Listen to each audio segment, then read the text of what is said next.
नमस्कार मित्रांनो, पुन्हा स्वागत करतो आपलं मी.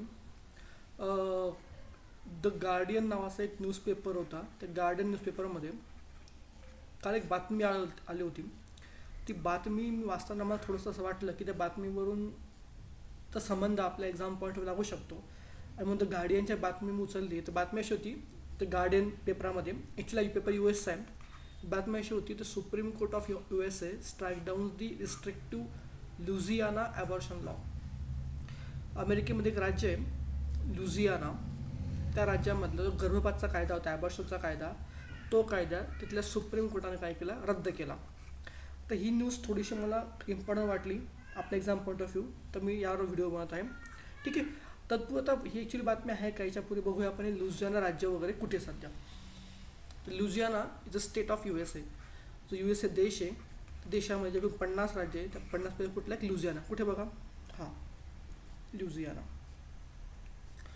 आता exam point of view, geography point of व्ह्यूचं महत्त्व या करता की लुझियाना स्टेट हा कुठे लागला आहे, द गल्फ ऑफ मेक्सिको, मेक्सिकोच्या आखाताशी लागलेला आहे. तर हे आपलं संपूर्ण जे ते मेक्सिकोच्या आखातीसोबत आहे.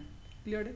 तर लुझियाना राज्याला गल्फ ऑफ मेक्सिको किंवा मेक्सिकोचं आखात लागलं, हे आपल्या जॉग्राफी पॉईंट ऑफ कामाचं आहे. दुसरं, हा जो लुझियाना आहे मित्रांनो, याला म्हणतात USA मधला the poorest country of poorest state of USA. USA देशातला सर्वात गरीब देश कुठला आहे, तर लुझियाना हा सर्वात गरीब देश आहे. आता ॲबॉर्शन लॉमुळे लुझियाना न्यूजमध्ये काही दिवसापूर्वी अमेरिकामधलं एक राज्य होतं, त्याचं नाव होतं मिनेसोटा. हे सुद्धा न्यूजमध्ये होतं. हे मिनेसोटा राज्य का, जॉर्ज फ्लॉइड, तुम्ही नाव खूप ऐकलं, जॉर्ज फ्लॉइड या व्यक्तीची, जो कृष्णवर्णीय होता, याची हत्या केली पोलिसांनी USA मध्ये. कुठे केली होती, मिनेपोलिस नावाचं शहर होतं, मिनेपोलिस असं शहर कुठे होतं, मिनेसोटा. म्हणजे सुद्धा राज्य न्यूजमध्ये. थोडंफार ही 2-3 राज्य मिनेसोटा आणि लुझियाना हे 2 स्टेट न्यूजमध्ये आहेत. कृपा कोणतं लोकेशन हे कुठल्या खंडात आहे, कुठल्या राज्यात आहे, कुठल्या देशामध्ये, कुठला किनारा लागला बघून ठेवा. तर लुझियाना सध्या ॲबॉर्शन लॉ न्यूजमध्ये आणि मिनेसोटा होतं जॉर्ज फ्लॉइडच्या हत्येमुळे. सेम टेक्सास न्यूजमध्ये होतं. हाऊडी मोदी मीटिंग झाली होती. हाऊडी मोदी मीटिंग नरेंद्र मोदी आणि डोनाल्ड ट्रम्पमध्ये. तर टेक्सास ऑल्सो इन न्यूज. ते 2-3 राज्य थोडंसं न्यूजमध्ये. त्यामुळे थोडं keep on on this states, थोडं राज्यामध्ये डोळा ठेवा. आपलं एक्झाम पॉईंट ऑफ व्ह्यू याचं लोकेशन आपलं कामाचं आहे. चला आता मुद्द्यावर घेऊ की नेमका मुद्दा काय समजून घ्या. हे सुप्रीम कोर्ट USचं त्यांनी कालच महिलांसंबंधी जो घटनात्मक अधिकार आहे त्यांचा ॲबॉर्शनाचा तो कायम ठेवला. जो सुप्रीम कोर्ट US यांनी अमेरिकेमध्ये ज्या महिला आहेत त्या महिलांचा ॲबॉर्शनचा, गर्भपातचा जो संवैधानिक अधिकार आहे हा कायम ठेवला. खटला कामाचा आहे. एक्झाम पॉईंट ऑफ व्ह्यू खटला कामाचा आहे. नाव आहे जून मेडिकल सर्व्हिसेस वर्सेस रुसो केस. तर ह्या ॲक्च्युली ह्या हे तर तुम्हाला कुठले प्रीमध्ये विचारणार नाही, पण जी लोक UPSC करतायत, UPSC मेन्ससाठी जेव्हा तुम्ही क्वेश्चन्स लिहिणार, क्वेश्चन्समध्ये महिलांचा हक्क असेल, महिलांचे मुद्दे असतील, त्यात तुम्ही हा कोट करू शकता. तुमचा आन्सर फार सुंदर होईल. किंवा जर तुम्ही MPSCला essay लिहित आहेत ज्यामध्ये विमेन एम्पॉवरमेंट वगैरे आहे, महिला सबलीकरण वगैरे, महिलांच्या समस्या आहेत, त्यातसुद्धा तुम्ही ह्या घटना कोट करू शकता. तुमचे मार्क फार वाढतील. आणि म्हणून जरी या खटला डायरेक्ट संबंध प्रीमध्ये नसला, पण तुम्ही या खटला कोट करू शकता तुमच्या मेन्समध्ये, UPSCच्या किंवा निबंधामध्ये, MPSC UPSCला. क्लिअर आहे. नाव डोक्यात ठेवा, जून्स मेडिकल सर्व्हिसेस वर्सेस रुसो केस.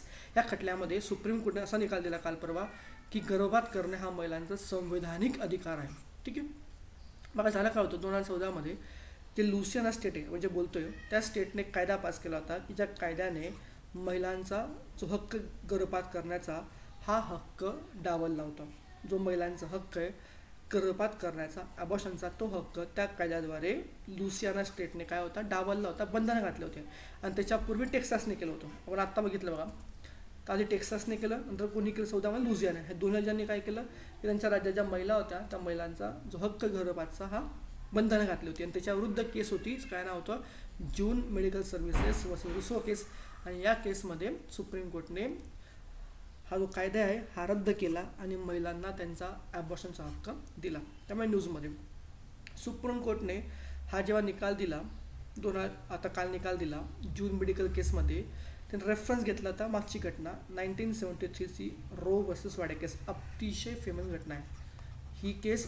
अमेरिकेमधल्या राज्यघटनेची मध्ये किंवा सुप्रीम कोर्टची घटना आहे. तर खटला होता 73चा अमेरिकेमधला रो वर्सेस वाडे केस. आणि या केसचा रेफरन्स घेऊन आता काल परवा सुप्रीम कोर्टने यूएसच्या जून केसमध्ये निकाल दिला की जो निकाल आम्ही 73मध्ये दिला तोच निकाल आम्ही तर कायम ठेवतोय. तर आपल्याला माहिती आहे की प्रत्येक केसमध्ये सुप्रीम कोर्ट मागचे जे खटले झाले याचा रेफरन्स घेतो आणि त्याला काय म्हणतो आपण कोर्ट ऑफ रेकॉर्ड म्हणजे काय अभिलेख न्यायालय. अभिलेख न्यायालय म्हणजे काय की कोर्ट मागच्या निकालांचा आधार घेऊन पुढील खटल्यामध्ये निकाल देते, त्याला म्हणतो आपण अभिलेख न्यायालय कोर्ट ऑफ रेकॉर्ड. भारतीय राज्यघटनेचा 129 नंबर जो कलम आहे त्यात ते लिहिले की सुप्रीम कोर्ट हे भारताचं अभिलेख न्यायालय असं म्हणून भारतीय सुप्रीम कोर्ट जेव्हा पुढचा निकाल देईल तेव्हा कदाचित तो मागच्या निकालांचा आधार घेऊ शकतो. त्याचप्रकारे अमेरिकन सुप्रीम कोर्टने जेव्हा आता 2020मध्ये हा निकाल दिला त्यावेळेस सुप्रीम कोर्टने 73च्या या खटल्याचा काय घेतला, आधार घेतला. आणि ज्या न्यायाधीशांनी निकाल दिल्याचं नाव होतं, जे मुख्य न्यायाधीश होते त्याचं नाव होतं जॉन रॉबर्ट्स. तो जॉन रॉबर्ट्सने हा निकाल दिला आणि हा जो लुझियाना राज्य आहे याचा कायदा हाणून पाडला, रद्द केला आणि महिलांना त्यांचा संविधानात्मक हक्क दिला की ज्याद्वारे महिला स्वतःचा गर्भपात ॲबॉर्शन करू शकतात. आता नेमकं तर ॲबॉर्शनचा अर्थ काय, विकिपीडियामधला जो अर्थ आहे तो आपण घेऊया. विकिपीडिया असं म्हणतो की ॲबॉर्शन म्हणजे काय, it is a process by which a foetus is expelled from a uterus before the birth. म्हणजे एखादी महिला आपल्या गर्भाशयातून त्या गर्भाचं रूपांतर अपत्यामध्ये होण्याच्या पूर्वीच काढून टाकते, तिला आपण गर्भपात असं म्हणतो. आणि त्यामुळे होतं काय, जे पोटात जे गर्भ आहे त्याचा काय होतो, मृत्यू होतो. 2 प्रकारे करता येतो. एक मेडिकल मेथड म्हणजे काही गोळ्या औषधे घेऊन तुम्ही गर्भपात करू शकता. हे नॉन इन्व्हेजिव्ह आहे, कुठली चिरफाड नसते, ऑपरेशन नसतं, गोळ्या घेऊन गर्भपात करता येतो. Carried out where lack of trained healthcare workers, ज्या ठिकाणी मोस्टली हॉस्पिटल्स नाही आहेत, आशा वर्कर्स नाही आहे, नर्सेस नाही आहे, खेडेगावामध्ये आदिवासी पट्ट्यामध्ये त्या ठिकाणी सामान्य करून ही पद्धत अवलंबली जाते. ड्रग्सचं नाव आहे मिसोप्रोस्टल अँड मिफेप्रिस्टोन.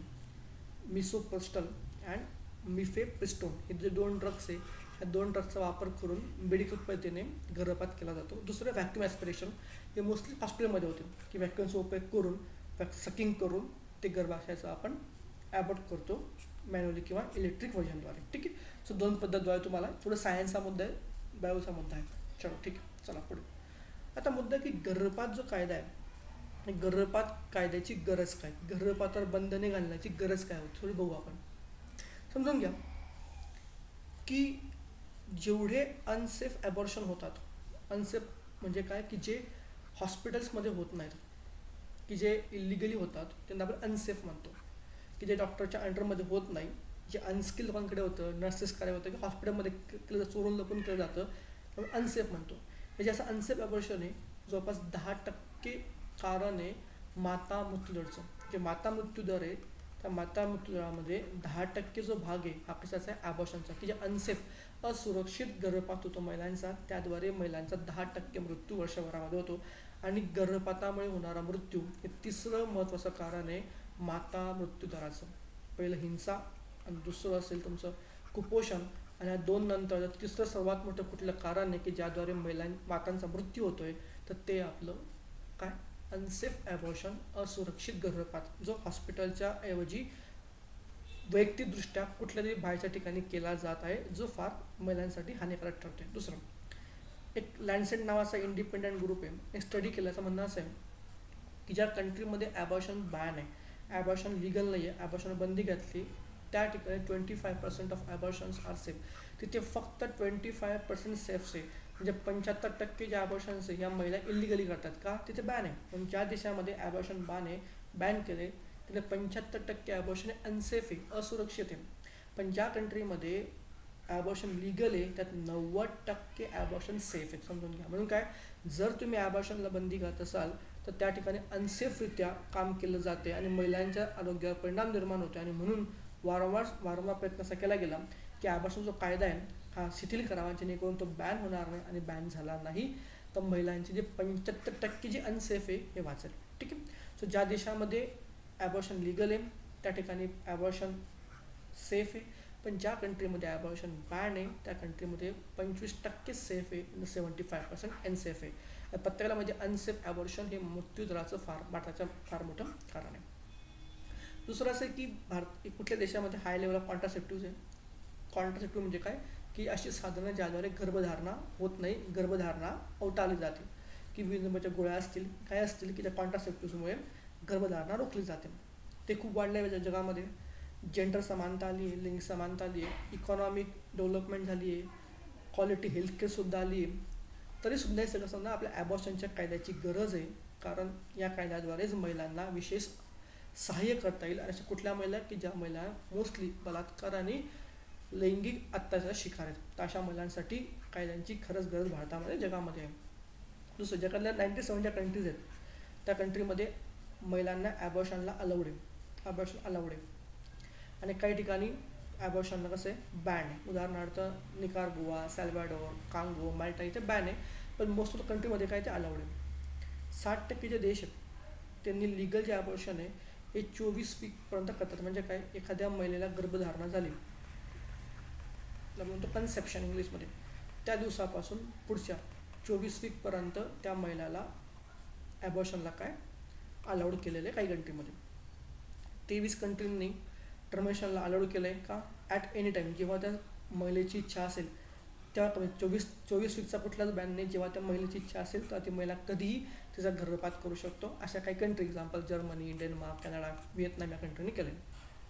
WHO जागतिक आरोग्य संघटनेचा म्हणणं असं की 25 मिलियन, जवळपास 2.5 करोड जे गर्भपात आहे ते 2010-14 घडले. आणि हे सगळे कसे होते, अनसेफ होते. 10 ते 4 वर्षाचे 2.5 करोड गर्भपात झाले, हे सगळे कसे होते, अनसेफ होते. याचं कारण काय, बऱ्याचशा कंट्रीमध्ये अजून हा कसा आहे, बॅन आहे. ठीक आहे. चला, आता काय केलं की भारतात स्थिती अशी की भारतामध्ये 1971 पूर्वी भारतात सुद्धा ॲबॉर्शन हा गुन्हा होता. समजून घे, ॲबॉर्शन वॉज अ क्राईम, हा गुन्हा होता. तो IPC सेक्शन नंबर 312 नुसार की जो व्यक्ती एखाद्या स्त्रीला गर्भपात करायला अबेटमेंट करेल, प्रवृत्त करेल, त्याला 3 ते 7 वर्ष जेल होती. म्हणून भारतामध्ये ॲबॉर्शन करणे हा गुन्हा होता या कलमानुसार 71पर्यंत. आणि 71मध्ये ॲबॉर्शन संबंधी एक विशेष कायदा केला, त्याचं नाव आहे medical termination of pregnancy act, MTP कायदा, वैद्यकीय गर्भपात कायदा, वैद्यकीय गर्भपात कायदा 1971. आता कायदा समजून घेऊ आपण.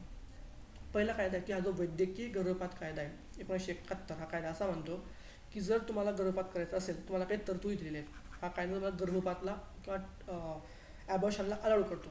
हा जो कायदा आहे हा ॲबॉर्शन अलाउड करतो, कळतं आहे. पण काही तरतुदीत काय बघा, पहिलं हे फार इम्पॉर्टंट समजून घ्या. आपल्या एक्झाम पॉईंट ऑफ कामात तुम्हाला हा कायदा जसं मेन्सला पण आहे, प्रीला पण आहे, UPSCला पण आहे, कंबाईनला पण आहे, समजून घ्या.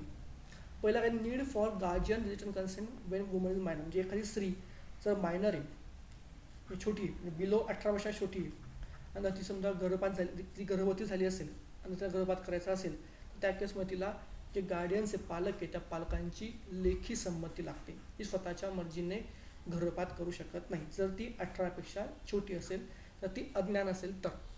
दुसरं महत्त्वाचं पॉईंट, जे अविवाहित महिला आहेत, जर त्यांना गर्भपात करायचा असेल तर काय करणार, त्यांनी कारण दाखवलं की मी अविवाहित स्त्री आहे, मी गर्भवती राहिली. याचं कारण काय की मी कॉन्ट्रासेप्टिव्स साधनं यूज केली होती, पण ते कॉन्ट्रासेप्टिव्ह साधनं फेल्युअर झाले.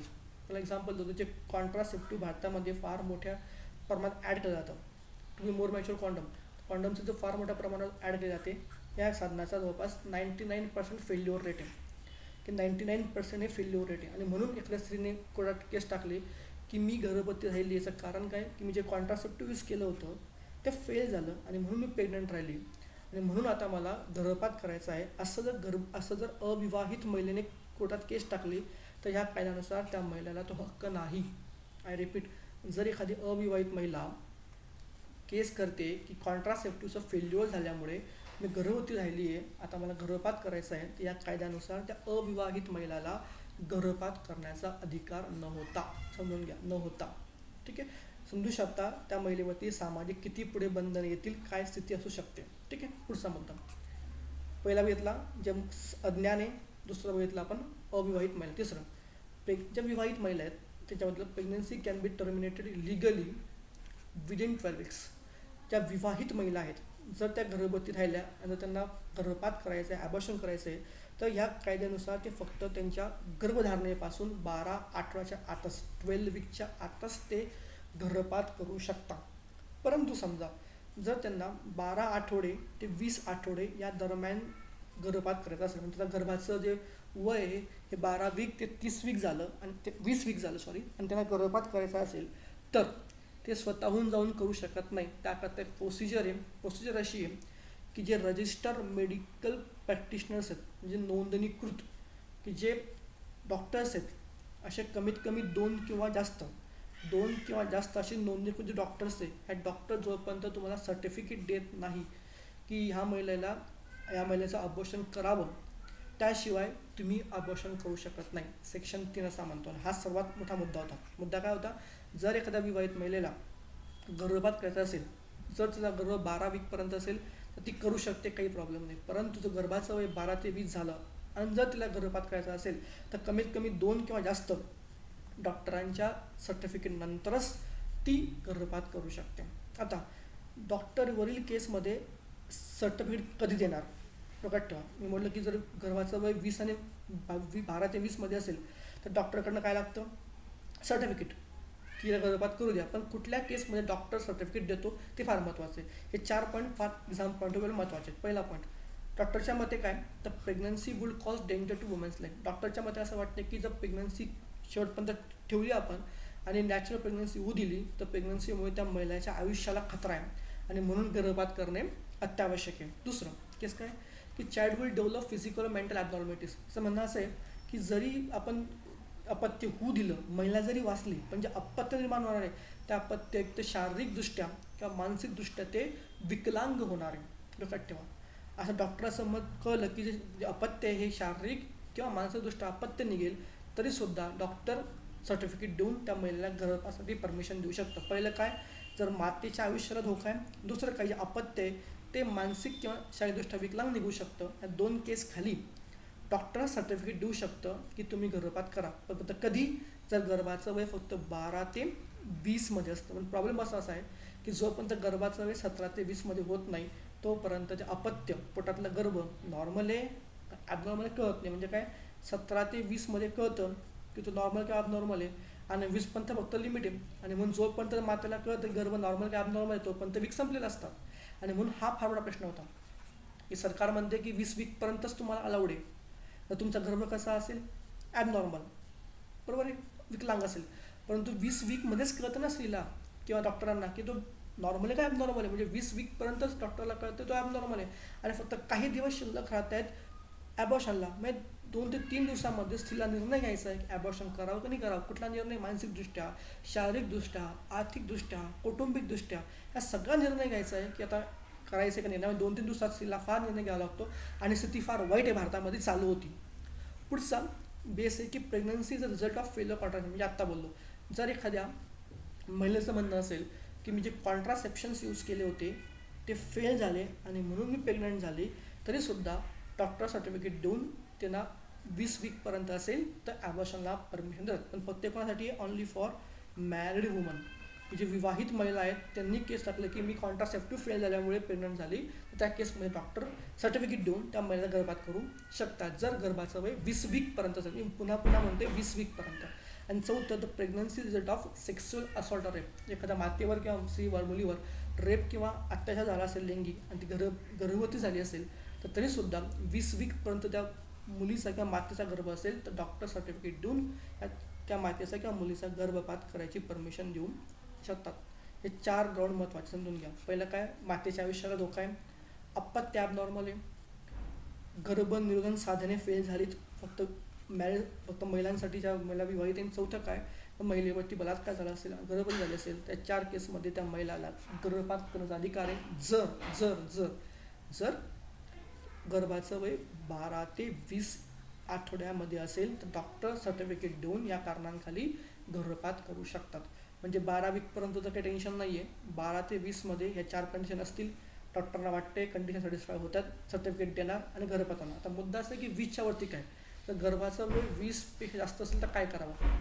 या संदर्भामध्ये हा कायदा शांत आहे, नॉर्मल आहे. ह्या कायद्यामध्ये काही असं म्हटलं नाही आहे की जर गर्भाचं वय 20च्या वर झालं तर काय प्रोसिजर आहे, काय तरतुदी, याबद्दल कायदा काहीही बोलत नाही. आणि म्हणून ज्या महिलेचं गर्भाचं वय जर 20च्या वर गेलं तर ती महिला कुठल्याही स्थितीनुसार ह्या कायद्यान्वये गर्भपात करू शकत नाही. आय रिपीट माय वर्ड्स, जर मातेच्या का महिलेचं गर्भाचं वय 20 वीकपेक्षा जास्त झालं तर ती माता या कायद्यान्वये किंवा भारतातल्या कुठल्या कायद्यान्वये गर्भपात करू शकत नव्हती. जरी ते गर्भ बलात्काराने आला असेल, रेपने आला असेल तरीसुद्धा, जरी मातेच्या आयुष्याला धोका असेल तरीसुद्धा, गर्भ अपत्य ॲबनॉर्मल असेल तरीसुद्धा कुठल्याही केसमध्ये जर 20 वीकच्या वर गर्भ झाला तर ती गर्भपात करू शकत नव्हती या कायद्यानुसार. स्थिती फार डेंजर होती. आता बघा, आणि म्हणून गरज पडली की थोडा कायदा सुधार झाली पाहिजे. तत्पूर्वी एक 2 फेमस खटले आहेत की ज्या खटल्यामुळे या कायद्यामध्ये सुधार झाला. पहिला खटला आहे हर्ष मेहता और Nikita Mehta versus state of Maharashtra होणार. हे कपल आहे, मुंबईचं कपल होतं, हर्ष मेहता निकिता मेहता. बॉम्बेचं कपल होतं. ही त्यातली माता ही श्री माता झाली. 24 वीक झाले तेव्हा तिला कळलं की तिचा जो फिटस आहे, गर्भ आहे, हा ॲबनॉर्मल आहे. ती डॉक्टरकडे गेली. डॉक्टर बोलले की नाही, कायदा मत किती म्हणतो आपला 20 वीक. जरी तुमचा गर्भ ॲबनॉर्मल असेल तरी 20 वीकच्या वर गर्भाचं वय झालेलं आहे आणि म्हणून तुम्हाला गर्भपात करता येणार नाही. कोर्टने मुंबईच्या बॉम्बे हायकोर्टने त्यांची जो अर्ज हा खारिज केला आणि म्हटलं की नाही, ती माता गर्भपात करू शकत नाही, कारण तसा कायदा भारतात अस्तित्वात नाही आणि म्हणून त्या मातेला गर्भपात करता आला. आणि शेवटी माता डिलिव्हरी होऊन माताने एक ॲबनॉर्मल किंवा विकलांग मुलाला जन्म दिला. ठीक आहे. म्हणून या कायद्यामुळे त्या मातेला गर्भपात करता आला आणि जरी त्या मातेची इच्छा होती पण इच्छेच्या पलीकडे त्या मातेला गर्भधारण करावा लागला. बॉम्बे हायकोर्टने परमिशन नाकारली. दुसरा खटला आहे मिसेस एक्स का नाव मुद्दाम घेतलं नाही आहे कारण ते कारण वेगळे आहे. एक महिला होती मिसेस एक्स आणि डॉक्टर निखिल दातार यांचा खटला होता वर्सेस भारत सरकार खटला 2016चा. खटला असा की मिस्टर जी एक्स आहे, जी महिला एक्स नावाची, ज्यावर रेप झाला होता आणि या रेपमुळे ती प्रेग्नंट झाली आणि जेव्हा तिला कळलं तेव्हा तिचं वय गर्भाचं वय 24 वीक झालं होतं. म्हणजे डॉक्टरकडे गेली. डॉक्टर होते निखिल दातार, हे डॉक्टर्स होते. यांच्याकडे गेले आणि म्हटलं की मला ॲबॉर्शन करायचं आहे. पण डॉक्टर साहेब बोलले की नाही, तुमचं गर्भाचं वय 20च्या वर गेलेलं आहे, तुम्ही ॲबॉर्शन करू शकत नाही. मग ती मला सुप्रीम कोर्टामध्ये गेली, केस टाकली आणि शेवटी सुप्रीम कोर्टाने त्या मातेच्या बाजून निकाल दिला आणि म्हटलं की नाही, आता त्या मातेला जरी 24 वीक्स जरी ओलांडले असले तरी तुम्ही त्या मातेला स्त्रीला तुम्ही ॲबॉर्शनची परमिशन द्या. म्हणजेच या कायद्याच्या विरुद्ध निकाल दिला गेला आणि नंतर मग चर्चा अशी आली की चला आता या कायद्यामध्ये दुरुस्ती करण्याची गरज आहे आणि म्हणून हे आताच्या कायद्यामध्ये आपण काय केलं, आता दुरुस्ती करतोय. ठीक आहे. तर आपण त्याचं बिल मांडलं, तर मेडिकल टर्मिनेशन ऑफ प्रेग्नन्सी वैद्यकीय गर्भपात दुरुस्ती विधेयके, अजून पास झालं नाही विधेयके, 2020चे विधेयके पास व्हायचं बाकी. पण बघूया विधेयक काय. हे जे नवीन विधेयक काय करते, जे जुना कायदा होता हा काय करतोय, अमेंड करतोय. ठीक आहे. दुसरं, इट एक्सक्लुडेड, काय वगळलं आहे, गार्डियन कन्सेंट फॉर मायनर, म्हणजे ज्या मायनर आहेत, ज्या अज्ञान मग बोलतो ज्या अज्ञान मुली होत्या की ज्यांना या कायद्यानुसार पालकांची संमती घ्यावी लागत होती. हे नवीन विधेयक काय म्हणते, आता ज्या अज्ञान महिला आहेत, मुली आहेत, ज्याचा वय 18 कमी आहेत, तर त्या मुली गर्भवती झाल्यात तर त्या मुली पालकांच्या संमतीशिवाय सुद्धा गर्भपात करू शकतात. कळते का. ज्या अज्ञान मुली यांचं 18 कमी आहे, जर त्या गर्भवती राहिल्या तरी त्या पालकांच्या संमतीशिवाय सुद्धा गर्भपात करू शकता या नवीन विधेयकानुसार. दुसरा चेंजेस, जर त्या मातेच्या गर्भाचं वय 20 वीकपर्यंत असेल तर ज्या प्रकारे आधी आपल्याला बघा, इथे आधी आपल्याला किती डॉक्टर लागायचे, 2 डॉक्टर लागायचे. आता नवीन बिल काय म्हणतं, नाही, फक्त किती पाहिजे, फक्त एकच पाहिजे. ठीक आहे. तर 20 वीकपर्यंत त्या मातेला गर्भपात करायचा असेल तर फक्त एक डॉक्टर जरी बोलला, सर्टिफिकेट दिलं की ते गर्भ ॲबनॉर्मल आहे, मातेच्या जीवाला धोका आहे वगैरे वगैरे, तर तो गर्भपात होऊ शकतो. आणि जर गर्भाचं वय 20 ते 24 असेल, बघा आता आकडा वाढला आहे, मग 1971च्या कायद्यामध्ये फक्त लिमिट किती होतं, 20 वीकचं. नवीन बिल किती म्हणतं ते 24 वीक. डोक्यात ठेवा, नवीन बिलने किती केलं, आता काळ किती वाढवलं, 24 वीक. जर गर्भाचं वय 20 आणि 24 असेल आणि तरीसुद्धा गर्भपात करायचा असेल तर अलाउड आहे, फक्त काय 2 डॉक्टरने सर्टिफिकेट दिलं पाहिजे. आणि फक्त कोणा करताय, ऑनली फॉर स्पेशल कॅटेगरी, कुठल्या महिला त्यांच्या जे बलात्कार झालेला आहे, इनसेंट म्हणजे काय, ज्यांच्या नातेवाईक म्हणजे काका चुलते मामा लोकांनी बलात्कार केला आहे ते, किंवा ज्या दिव्यांग महिला आहेत आणि जे छोट्या अज्ञान मुली आहेत त्यांच्याकरता आहे. एखादी अज्ञान मुलगी आहे ती गर्भवती झाली आहे, एखादी दिव्यांग महिला आहे ती गर्भवती झाली आहे, एखाद्या मुलीवर जवळच्या व्यक्तीने रेप केला आहे किंवा दुसऱ्या व्यक्तीने रेप केला आहे, तर या केसमध्ये 24 वीकपर्यंत सुद्धा तुम्ही त्या महिलेचा गर्भपात करू शकता. फक्त काय 2 डॉक्टरने सर्टिफिकेट दिलं पाहिजे. तिसरं काय की जी महिला आपली ॲबॉर्शन करणार आहे त्या महिलेचे नाव आणि ओळख ही गुप्त ठेवली जाणार आहे, कोणालाही सांगणार नाही आहेत. तिसरं काय उदाहरण, this bill also applies to unmarried women. हे सर्वात महत्त्वाचं आहे की जे अविवाहित महिला आहे त्यांना सुद्धा हे नवीन विधेयक लागू पडणार. म्हणजे काय, ज्या अविवाहित महिला आहे त्यासुद्धा गर्भपात करू शकतात, जे अधिक पॉसिबल नव्हतं, बरोबर ना. ज्या प्रकारे विवाहित महिलांना अधिकार होता तो अधिकार ज्या अनविवाहित महिला आहेत जे लिव्ह इनमध्ये जे कपल्स आहेत त्या महिलांनासुद्धा गर्भपातचा अधिकार दिलेला आहे. नॉर्मली 20 वीकपर्यंत आणि नंतर काय 24 वीकपर्यंत. ठीक आहे. आणि ह्या कायद्याने काय केलं, महिलांची वैयक्तिक स्वातंत्र्यता 19वी आणि गुप्ततेचा अधिकार 21नुसार कायम ठेवला. म्हणजे तो महिलांचं असं म्हणणं होतं की आमचं शरीर आहे, आमच्या शरीर आमचा हक्क आहे, आम्ही ॲबॉर्शन करावं ना करावं, आणि म्हणून महिलांचा हक्क हे नवीन विधेयकने मान्य केला आणि त्यानुसार आता महिलांना स्वातंत्र्य आणि त्यांना गुप्ततेचा अधिकार प्रदान करण्यात आला. क्लिअर आहे. दिस इज वॉट अवर प्रेग्नन्सीबद्दल US चा मुद्दा होता. पण US आपण चालू केला US चा मुद्दा, पण US च्या मुद्द्यावर आपण भाषात जम्प केली, थोडा भूगोल बघितला, थोडी राज्यघटना, थोडा कायदा, हे सगळं आपलं एक्झाम पॉईंट कामाचं आहे. वारंवार प्रश्न विचारले जाऊ शकतात. इंटरव्ह्यूत दाट शक्यता आहे, त्यामुळे कृपा करून मुद्दा समजून घ्या. तो पुन्हा भेटूया. तोपर्यंत मित्रांनो, बाय, टेक केअर.